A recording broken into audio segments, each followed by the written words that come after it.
Well, she's so human. I mean, I think she is everything that, I mean, certainly I aspire to be. You know, she's funny, she's intelligent, she's incredibly kind, she can be very wise, you know, but equally, she's really annoying sometimes, and she gets things totally wrong, and she absolutely doesn't know what the right path to take is, and she's a really full-rounded character, you know, and that's great because it means that we can all identify with some aspect of her.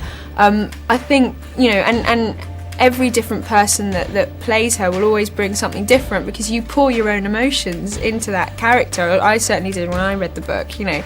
And what's amazing is you have a character that is so loved by people of all generations. And I think really she does, as you grow up, you pull different things from her. So I'm in love with her. Yes, but then I think she's like everybody, really. But yeah, no, I did find her easy to play, and then incredibly difficult at the same time. I mean, I think there's always a pressure when it is such a beloved character to sort of do it justice, and you're always kind of questioning yourself whether you are or not. I mean, I think with Elizabeth Bennet, what you have to do is just be truthful about everything, you know, and because that's what she is, and that's what she can't help, you know, she can't help but tell the truth in every situation about how she's feeling, you know, and sometimes that's a good thing, and sometimes that's a really bad thing.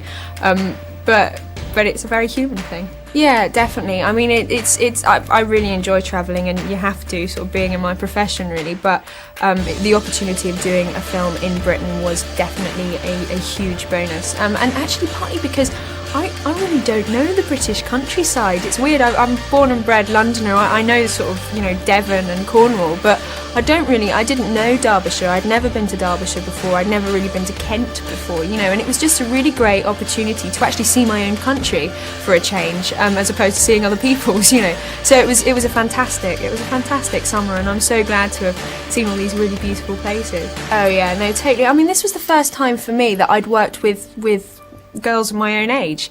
You know, there were 3 of us who were 19 when we did it, one who was 18, and Roz, you know, was a tiny bit older, but we were all pretty much the same age, and it was just lovely for me to work with people of my own age who shared the same interests, because I've never had that before. So yeah, I mean, I'm still friendly with a lot of the people who worked on Pride and Prejudice. I'd actually count a lot of them as among my closest friends, and it was a really special experience, definitely, because that very rarely happens on a film set, you know, and where everybody just loves each other. And I think that you can really see that in the film as well. Absolutely, 150%. I mean, he blew away my expectations of the character. You know, he when I first heard that, because Joe wanted Matthew right from the beginning. And I'd been a huge fan of Spooks and you know, seen him in that and thought he was amazing, but I couldn't imagine him as Mr. Darcy. And then we read together, and it was just, I think the thing about Matthew is his size. You know, he's a big bloke. He's a proper guy, but he's intensely vulnerable at the same time. And he brings a vulnerability to Darcy that I don't think has ever been done before, and that makes it even more romantic, and the character even more romantic as well. So yeah, I think he's the perfect Mr. Darcy.